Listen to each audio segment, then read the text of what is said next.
Déjeme saludar con mucho gusto al historiador Mulay Maza Ontiveros, compañero aquí en Sin Censura. ¿Cómo estás, compañero? Bienvenido a Sin Censura. ¿Cómo te va?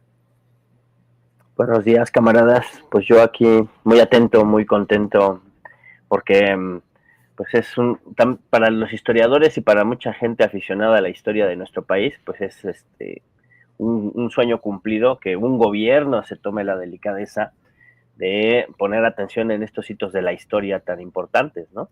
Porque durante muchos años, durante todo el periodo neoliberal, se exaltaba de alguna manera propagandística a las civilizaciones antiguas de nuestro pueblo, pero no se reconocía el valor histórico de la resistencia de los pueblos indios, de los pueblos originarios y de sus liderazgos políticos, ¿no? Tan importantes como es el de Cuauhtémoc.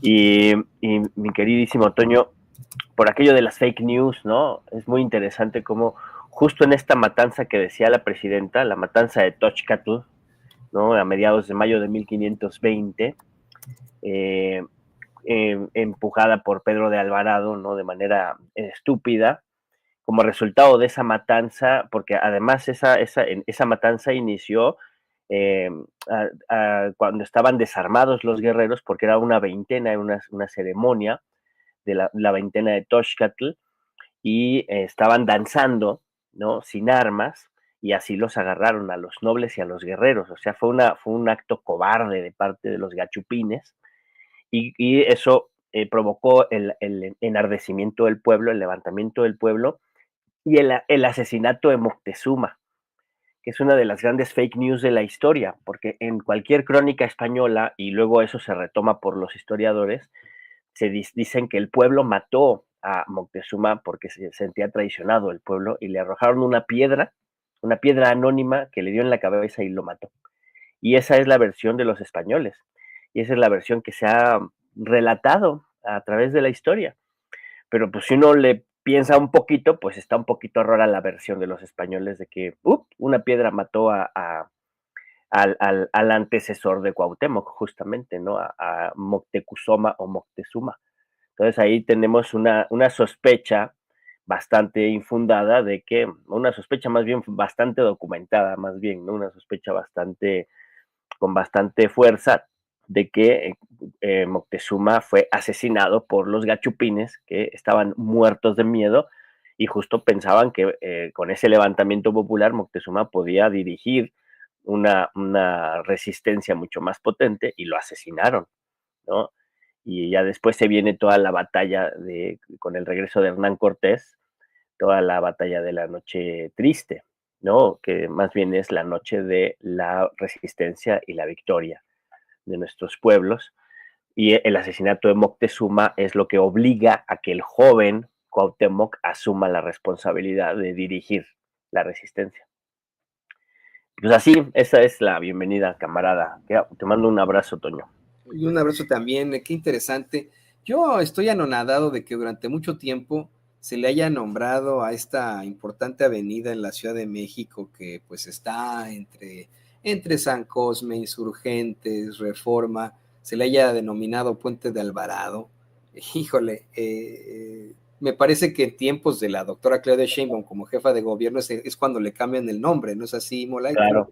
Sí, sí, es muy reciente. Apenas le cambió el nombre el gobierno de Claudia. Pero sí era una mentada de madre que se llamara Puente de Alvarado. Y que siguiéramos teniendo esta porquería del árbol de la noche triste. Fíjate, es una situación que siempre se platicó en mi familia, te lo comento a ti, se lo comento al público consentidor de Sin Censura, que pues veíamos con algarabía hasta cierto punto que hace ya varias décadas un par de borrachos decidieron prenderle fuego al árbol de la noche triste y quedaron pues ahí a lo que se llama el árbol de la noche triste. Después le cambiaría a la doctora Sheinbaum como jefa de gobierno de la Ciudad de México el árbol de la victoria, si no me equivoco, ante también este incidente durante pues la resistencia del pueblo mexica al invasor genocida español. Eh, y bueno, tantas situaciones a las que estuvimos sujetos a tener en el Paseo de la Reforma un monumento a otro genocida y oportunista de nombre Cristóbal Colón. Y hoy, bueno, hoy como bien tú dices, podemos ver con mucha alegría un reconocimiento absoluto a la resistencia, pero sobre todo a nuestra cultura, creo, Molay. Antes de que vayamos a las negociaciones y tensiones en la relación con Estados Unidos, que tiene mucho que ver con este sentimiento apátrida de los conservadores, háblanos un poco más de esto, porque fíjate, ¿no? Están los conservas en estos momentos, los fachos, diciendo que la doctora Claudia Sheinbaum le rindió un tributo a Donald Trump al enviarle estos 29 miembros del crimen organizado a Estados Unidos, como si se tratara del tributo que habría enviado el señor Moctezuma, tú me corregirás, a los españoles ante su avance hacia Tenochtitlan, ¿no? Pues sí, es que la resistencia de los pueblos indígenas, los pueblos originarios, la resistencia de nuestros ancestros, o diríamos una parte de nuestros ancestros, porque mal que nos pese, la otra parte también es se hace presente, ¿no? O sea, somos una mezcla de culturas, de nacionalidades, ¿no? Lo más sano es reconocernos como una mezcla, un pueblo, una república multiétnica, pluricultural, ¿no? Con un pasado muy profundo en los pueblos originarios de nuestra patria y quienes vivimos en el centro del país, pues nos sentimos más cercanos a lo mexica, pero había otros pueblos, otras tradiciones, otras civilizaciones muy distintas en el sur y en el norte de lo que hoy es la República Mexicana, y que incluso estaban contrapuestos con el pueblo mexica, eran dominados del pueblo mexica o resistían al pueblo mexica, que era un imperio, ¿no? Una de las civilizaciones que a nivel global, ¿no? En el recuento de la historia del mundo, una de las civilizaciones que tuvo mayor desarrollo en menor tiempo y logró dominar de forma hegemónica, tanto cultural como económicamente y políticamente, una región muy vasta, pues fue el pueblo mexica, ¿no? Desde su fundación, por cierto, vamos a celebrar este año también 700 años de la fundación de México Tenochtitlan, ¿no? Pues siendo una sociedad muy joven desde su fundación formal como ciudad, eh, un crecimiento enorme, ¿no? Formidable, pero también como era un imperio o se comportaba como imperio, pues había luchas y resistencias de otros pueblos y otras culturas también de Mesoamérica, ¿no? Y entonces la lucha de resistencia contra la llegada de los españoles en realidad desató una guerra mesoamericana, ¿no? O sea, la caída de México Tenochtitlan responde más a la emergencia de una ofensiva mesoamericana de los pueblos que habían resistido aislados contra el yugo mexica y la gran osadía de Hernán Cortés con el apoyo de Malintzin, ¿no? De Doña María, que también es un personaje formidable de nuestra historia, pues la gran audacia de ellos fue coordinar a todos estos pueblos para tener una mayoría que permitiera derrotar a los mexicas, ¿no?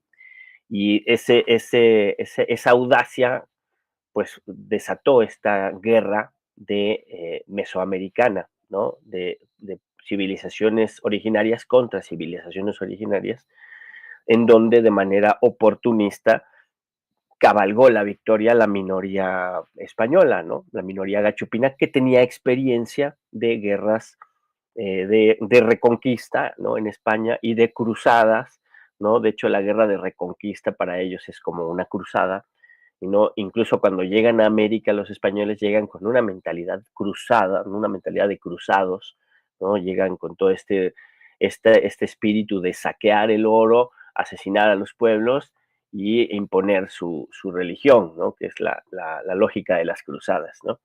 Y pues así llegaron, y entonces, pues de esa etapa inicial, pues viene toda una etapa posterior de resistencia y colonialismo, porque no fue fácil, o sea, los 300 años de colonialismo español no fueron miel sobre hojuelas, hubo muchos pueblos que resistieron, hubo muchos levantamientos de los pueblos originarios, hasta que finalmente hubo una especie de estabilidad, entre comillas, ¿no? De las sociedades coloniales, pero que acabaron finalmente con un levantamiento, que es el que encabeza el cura Hidalgo, que saca a los españoles de aquí. O sea, la resistencia de los pueblos indígenas duró 300 años, se logró, logró una victoria importante con la guerra y revolución de independencia, pero ya ahí ya había una mezcla, ya no solo eran los pueblos indígenas, sino era las negritudes y la sociedad criolla novohispana, ¿no? Que ya tenía otros intereses, ¿no? Pero reconocía en la historia, en la gesta, en el valor cultural de los pueblos originarios, reconocía una reserva cultural y moral fundamental para llevar a cabo la revolución de independencia, ¿no? Entonces, ¿por qué digo todo esto? ¿No? Porque nuestra revolución de independencia y todo nuestro proceso histórico que está plagado de luchas del pueblo que resiste, que reivindica derechos, que se organiza, ¿no? Que pasa a la ofensiva y tiene victorias muy importantes que nos han dado una república con división de poderes, con separación del Estado y de la iglesia y del el clero, las iglesias, ¿no?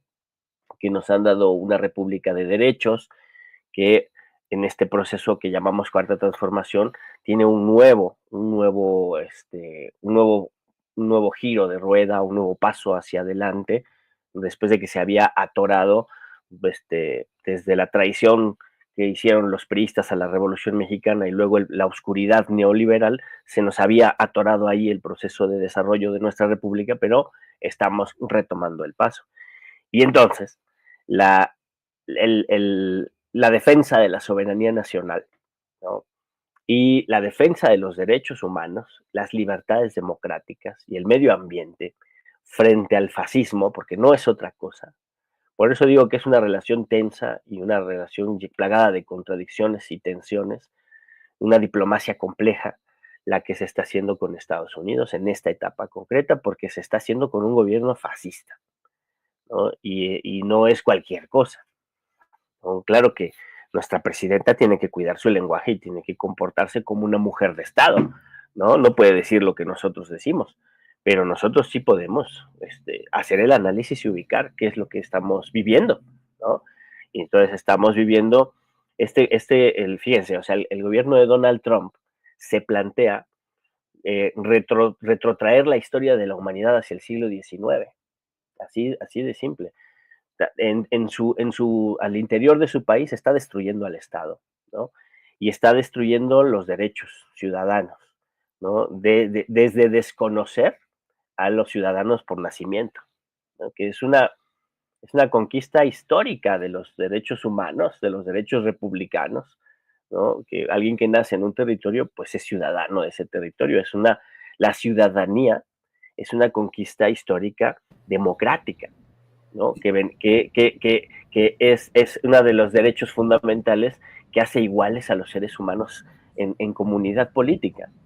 Y eso Donald Trump lo está echando para atrás, dentro de su país, Déjame ¿no? te digo una cosa respecto a eso, perdón que te interrumpa, Molay, pero precisamente responde la, la intención de nombrar a todos los nacidos en este territorio como ciudadanos. En primer lugar, responde a un instinto colonialista de los europeos y de pues, los padres fundadores de Estados Unidos. Es decir, bueno, a ver, este continente, este territorio le pertenece a los pueblos originarios, a los mal llamados nativos americanos, ¿no? Pero los pueblos originarios de estas tierras. Pero ahora que llegan los nuevos inmigrantes, bueno, ellos sí también tienen derecho al nacer en este territorio a convertirse en ciudadanos de este territorio. Y bueno, bajo esa premisa se fundan los Estados Unidos, que es una premisa después positiva. En un principio fue con la necesidad de establecer el colonialismo, después se convierte en algo positivo y ahora, vamos, era algo positivo para ellos cuando se trataba de que pudieran nacionalizar a los llegados europeos. Y ahora que llegan pues personas de otras latitudes a los Estados Unidos, bueno, siempre han llegado, ¿no? Pero que quieren acabar con personas que llegan de otras latitudes y que no son de la raza caucásica, bueno, pues ahora sí quieren retirar el derecho a la ciudadanía por nacimiento llamado Ius Soli, lo cual es absoluto, como bien dices, ¿no? Está retrotrayéndonos a todos, deja tú el siglo XIX, al medievo, a los cruzados españoles, man. Sí, sí, es que ¿por qué me refiero al siglo XIX? ¿No? Porque es el siglo del imperialismo y del colonialismo, ¿no? en donde las grandes potencias capitalistas, Francia, Inglaterra, posteriormente la emergente Alemania, se reparten el, el mundo, ¿no? Sobre todo América y África, sobre todo África en ese momento, pero América ya estaba repartida, ¿no? Y Asia, ¿no? Y incorporan luego al concierto imperialista a Japón y a Italia y el imperio austrohúngaro, ¿no? Y se reparte en el mundo. Bélgica, ¿no? Bélgica cometió el peor genocidio registrado hasta ahora en el Congo. Se calculan más asesinados congoleños que los judíos asesinados por Hitler en la Segunda Guerra Mundial.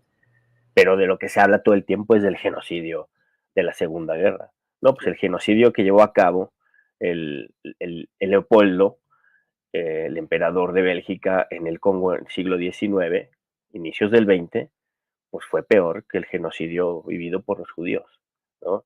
Ahorita mismo hay un proceso de genocidio en el Congo, ¿no? O sea, ese imperialismo tampoco ha dado, tampoco se ha echado para atrás, ¿no? Digamos, pero tiene otras características ahora, ¿no? Pero después de las dos guerras mundiales, el sistema capitalista había entrado en una serie de controles que se había adoptado a partir de la Organización de las Naciones Unidas y a partir de la Carta de los Derechos de las Naciones Unidas y los Derechos Humanos, ¿no? Que nunca firmó Estados Unidos, por cierto, ¿no? Eh, y con la desaparición de la Unión Soviética, inicia un proceso de cómo la potencia global estadounidense es hegemónica, ¿no? Hay un periodo donde no tiene resistencias, por lo tanto desata las guerras que conocemos, las guerras del Medio Oriente, ¿no? La guerra del Golfo, ¿no? Pero vienen procesos en los que tiene ciertos contrapesos, tiene, ¿no?, ciertas resistencias, y ahora el mismo Estado norteamericano, el mismo Estado gringo, ¿cómo se llama? El mismo aparato industrial militar tiene sus limitaciones en el ordenamiento del mercado y en las propias limitaciones geográficas de la influencia de las transnacionales y el capital. Pero en el siglo XXI tenemos estos grandes fondos de inversión que tienen el poder de concentrar el Producto Interno Bruto de regiones enteras, ¿no? Tienen el poder de quitar y poner gobiernos, de influir y organizar revoluciones de colores, ¿no? Para tumbar gobiernos que no son afines al imperialismo norteamericano, y tiene un poder omnímodo capaz de llevar a la crisis una economía completa, ¿no? Y de generar un desgaste social y un empobrecimiento que obligue al levantamiento, ¿no? Y a eso le pones arriba, a la cabeza, a un psicópata, ¿no? A un psicópata que no reconoce las conquistas históricas de la civilización occidental. Y yo decía esto de la ciudadanía porque sí, bien, la anotación que tú haces es sobre la ciudadanía norteamericana es válida, pero yo voy más atrás, ¿no? O sea, el concepto de ciudadano es un concepto que brinda derechos al sujeto por el hecho de nacer en una comunidad política, ¿sí? Eso es una victoria de los procesos democráticos, civiles, ¿no?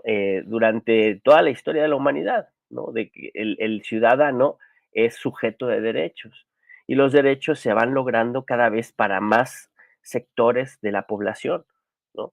De tal manera que el ciudadano no solo es el hombre rico blanco, sino que el ciudadano es todos los que tengan ciertas características de habitar un territorio. El ciudadano es todos los que habitan el territorio, el ciudadano es todos los que nacen en el territorio, hombre, mujer, no solo los hombres y mujeres blancos, sino también hombres, mujeres indígenas, hombres, mujeres negras y negros, ¿no? El concepto de ciudadanía es una ampliación de derechos que Donald Trump borra de un plumazo, ¿no? Así, en su propio país. Pero decía, eso es lo que hace adentro de su país, entre muchas otras cosas, ¿no? Está creciendo la inflación, va a entrar en una crisis profunda, eso ya lo sabemos, pero hacia afuera su actitud es una actitud imperial, ¿no? Es la actitud del Kaiser. Tenemos un Kaiser aquí, ¿no? En apoltronado en el estado más peligroso de la historia. Y entonces, negociar con eso es complicado. Ya le dobló la manita allá a la OTAN, ¿no? Hizo ver a los líderes europeos como párvulos, como imbéciles, ¿no? Eh, y ya hoy, incluso hoy tenía, no sé si sea necesaria hacer su reunión con Zelensky, ¿no? Donde le va a dar sus cachetadas y a Ucrania le van a terminar quitando el 50% de sus recursos de tierras raras, ¿no? Y se van a repartir el país con Rusia, ¿no? Y todos los muertos ucranianos y todo el ridículo que hizo la Unión Europea y los otanistas, ¿no? De izquierda y de derecha, todos los que apostaron a incentivar y atizar la guerra en Ucrania, pues se quedan con un palmo de narices y en el ridículo. Y en lugar de estar pensando en una seguridad autónoma y en una soberanía europea y en un proyecto europeo de derechos para los pueblos europeos, están en la locura de rebasar por la derecha a Donald Trump y de meterle más dinero al armamentismo y de continuar la guerra y continuar la matanza en Ucrania, ya sin Estados Unidos, dicen ellos, fíjate, ¿no? Y luego el cuate se da el lujo de hacer gala de su perversidad con el video que se hizo famoso esta semana que pasó, el video sobre Gaza, un video brutal donde banaliza el genocidio, ¿no? Sí, qué Donde barbaridad. hace un culto asqueroso, porque además es muy asqueroso, un culto a la personalidad del rico, ¿no?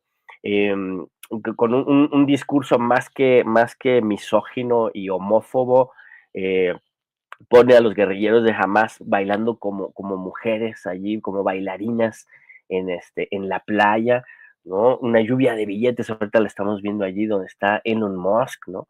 Que además es famosísimo Elon Musk por su filiación nazi, ¿no? Y entonces, o sea, se da el lujo de hacer esta banalización del mal y esta burla, ¿no? Y además justificación del genocidio y del exterminio del pueblo palestino, a lo que le va a meter dinero y que lo va a seguir apoyando, ¿no? Entonces, o sea, este esperpento que se da a estas licencias, que se comporta como un imperio del siglo XIX, como un Kaiser del siglo XIX, ¿no? Es el que tenemos aquí al lado y con el que nuestra presidenta está negociando. No es cualquier chingadera, ¿no? Sí está complicada, ¿no? ¿Qué contradicciones hay? Pues que nosotros tenemos que ser muy firmes, pero al mismo tiempo tenemos que saber en qué momento debemos ceder, ¿no? Tenemos que ser muy contundentes en la defensa de la soberanía nacional, pero para que esa contundencia tenga fuerza, necesitamos el plan B y el plan C y el plan D, ¿no?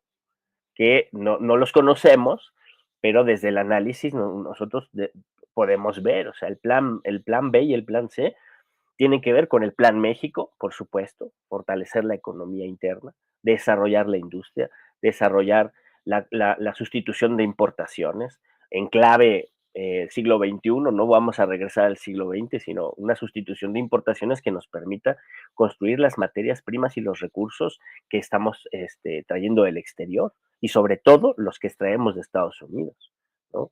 Ubicar dónde están la compra de mercancías norteamericanas donde nosotros podemos y debemos aplicar aranceles, ¿no? Si ellos aplican los suyos ya en marzo, dice Trump, o en abril, como había dicho antes, pues nosotros también aplicar aranceles que les duelan a ellos, ¿no? Y ahí no podemos tener medias tintas, sino ser muy contundentes.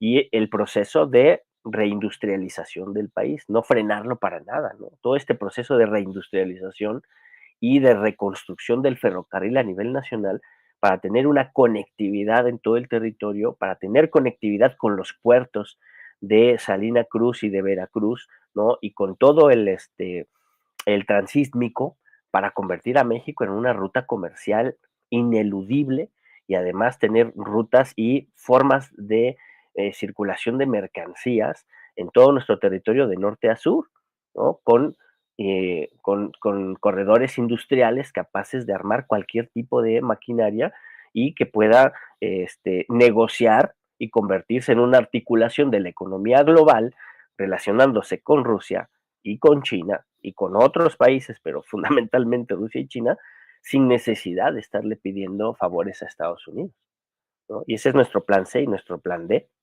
¿no? Una diplomacia mucho más amplia que permita incluso hacer acuerdos militares con otros países para defendernos de Estados Unidos, porque eso hacia allá está llevando al mundo este, este, este genocida, magnate, fanático, ¿no? Que eh, el siglo XIX, una de las características que tuvo fue que las potencias imperiales que crecieron a partir del desarrollo industrial, del colonialismo y del imperialismo, se repartieron el mundo y ejercieron un poder de dominación que terminó con el choque de la Primera y la Segunda Guerra Mundial, ¿no? Una guerra de 31 años, ¿no? Los historiadores vemos ese fenómeno de las dos guerras como 31 años de guerra, con un periodo de entreguerras allí. Y eso fue causado por la ambición imperialista, ¿no? Y este señor está trayendo nuevamente al escenario global la ambición imperialista, ¿no? Pero ahora tenemos al Kaiser aquí. En el siglo XIX, el siglo XX, el Kaiser estaba sentado en Alemania, ¿no? Y ahorita lo tenemos acá al lado, ¿no? Y es nuestro primer socio comercial. Entonces, tenemos que buscar otros socios comerciales, desarrollar una industria potente que nos permita tener soberanía real y autogestión, ¿no? Y una serie de relaciones diplomáticas globales que nos permitan acuerdos militares que sean una defensa política y diplomática frente al crecimiento de la locura, por lo menos los siguientes 4 años, mi queridísimo Toño. Y yo lo he visto de manera tajante, que ha sido una forma de enfrentar las problemáticas con mucha fuerza, con mucha dignidad por parte de la presidenta Claudia Sheinbaum. Quiero agradecerte, Molay, que pues haya sido parte hoy de esta transmisión y que nos puedas aportar tan fuertemente con estos comentarios. Te pido también, por favor, que nos compartas tus redes sociales para que la gente se ponga en contacto contigo. Pues muchas gracias a ustedes, gracias por el espacio, gracias por escuchar, gracias a quienes están allá del otro lado también muy atentos y que están en la lucha. Y pues yo, Molay Masa en Twitter, Molay Masa, aunque no me he metido mucho a X, a Twitter, ¿no? Lo último que dejé fue esto de que la derecha cínica, Trump, está regañando a la derecha hipócrita para que se ponga cínica en Europa, ¿no? Y parece que ahí van ya a ponerse cínicos, ¿no? Entonces, pero ya me voy a meter más a X. En Facebook, ahí me encuentran Molay Masa igual. En TikTok ando subiendo, pues nada más compartiendo información, en antropología y filosofía. Y pues en esas redes me encuentran. Y pues eso, visítennos ahí en la 4TV, ahí estamos haciendo entrevistas y ahí están también nuestro programa de Musicratos, búsquenlo en YouTube, que está muy divertido. Y tenemos los círculos de estudio que les invito a que participen los sábados, los domingos, Círculo Esparta, a las 5 de la noche, Círculo Esparta, y los lunes a las 8 de la noche, Círculo Semilleros de Conciencias. Este lunes vamos a analizar un texto de Lenin que se llama La Guerra y la Revolución, justamente donde hace un análisis de la Primera Guerra Mundial. Y nos sirve mucho para entender el mundo que hoy estamos viviendo, mi querido Toño. Un abrazote también para ti, para don David y para Ceci, que anda por allá, y también a Vicente, un abrazo. Todo nuestro cariño para nuestro compañero Molay Masa Ontiveros. Muchas gracias. Gran historiador, gran compañero, gran luchador. Gracias. Gracias, Molay. Gracias.